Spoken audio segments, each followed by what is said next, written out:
તો આ તરફ દાહોદમાં વ્યાજખોરનો વધતો આતંક, યુવકે આત્મહત્યાનો પ્રયાસ કર્યો છે।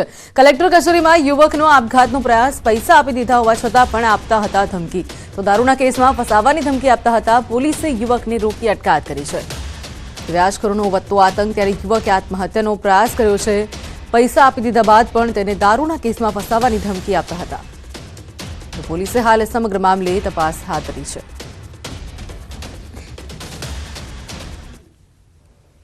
આ તરફ નડિયાદમાં સરકારી જમીનમાં દુકાનમાં બાંધવાનો મામલો, સરકાર દ્વારા તમામ દુકાનો સીલ કરાઈ છે।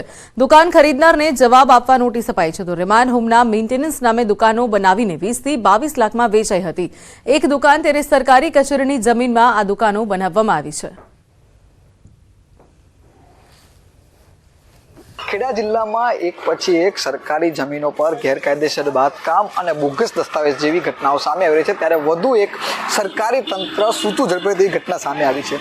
જિલ્લાની ચાઇલ્ડ રિમાન્ડ હોમ છે, જિલ્લા કાનૂની સત્તામંડળ દ્વારા તેની એક જગ્યાની ફાળવણી કરવામાં આવેલી છે અને આ ચાઇલ્ડ હોમની આગળ ગેરકાયદેસર દુકાનો બંધાઈ ગઈ હોવાનું સમગ્ર કૌભાંડ બહાર આવ્યું હતું।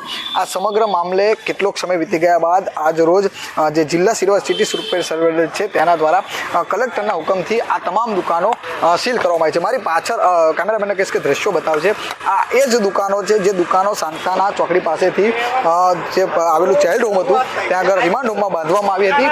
કેટલાક રાજકીય વર્ગ ધરાવતા લોકો અને કેટલાક અધિકારીઓની મિલીભગતથી આ સમગ્ર કૌભાંડ આચરવામાં આવ્યું। સરકારી જમીનમાં ગેરકાયદેસર બાંધકામ કરવામાં આવ્યું, પરંતુ સવાલ ઊભો એ થઈ રહ્યો છે કે આના આ જે સૂત્રો તરફથી માહિતી મળે છે આ જે મંડળ છે તેના અધ્યક્ષ કલેક્ટર હોય છે, પણ તેમ છતાં આ પ્રકારની સૌથી મોટી ગેરરીતિ બહાર આવી છે। હવે જોવું રહ્યું છે કે આ સમગ્ર મામલે તંત્ર દ્વારા કેવા પ્રકારની કાર્યવાહી કરવામાં આવે છે। ઉમંગ પટેલ, ન્યૂઝ 18 ગુજરાતી, નડિયાદ, ખેડા। તો આ તરફ અરવલ્લીના મોડાસામાં સફાઈ કામદારોનો અનોખો વિરોધ, આગ સાથે દંડવત યાત્રા કરીને વિરોધ દર્શાવ્યો છે। નવા પરિપત્ર મુજબ વેતન આપવાની માંગણી કરી છે। માત્ર 75 રૂપિયા જ અપાય છે સફાઈ કામદારને। તો પોલીસે વિરોધ કરીને રહેલા સફાઈ કામદારોને અટકાયત કરી છે। પોલીસે ટીંગાટોળી કરીને અટકાયત કરી છે।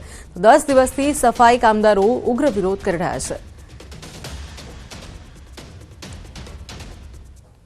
રોજનો પગાર 75 રૂપિયા આપવામાં આવે છે। એમની માંગ છે લઘુત્તમ વેતન, પરંતુ 10 દિવસથી હડતાલ ઉપર છે। ભજન કીર્તન કર્યા, વિનંતી કરી, તેમ છતાંય તંત્રની આંખ ખુલતી નથી, તંત્ર ઊંઘમાં છે। તો આજે અમે ગુજરાત વાલ્મીકી સંગઠન દ્વારા મોડાસા ચોકડીથી કલેક્ટર કચેરી સુધી હું દંડવત પ્રણામ યાત્રા અને શરીરના ઉપર અગ્નિ લગાવું છું કે આ તંત્રની આંખો ખુલે છે અને આ સફાઈ કામદારોને જે 2500 પગાર મળે છે એ દુઃખજનક બાબત છે। એ લોકોને પૂરું વેતન મળે તે માટે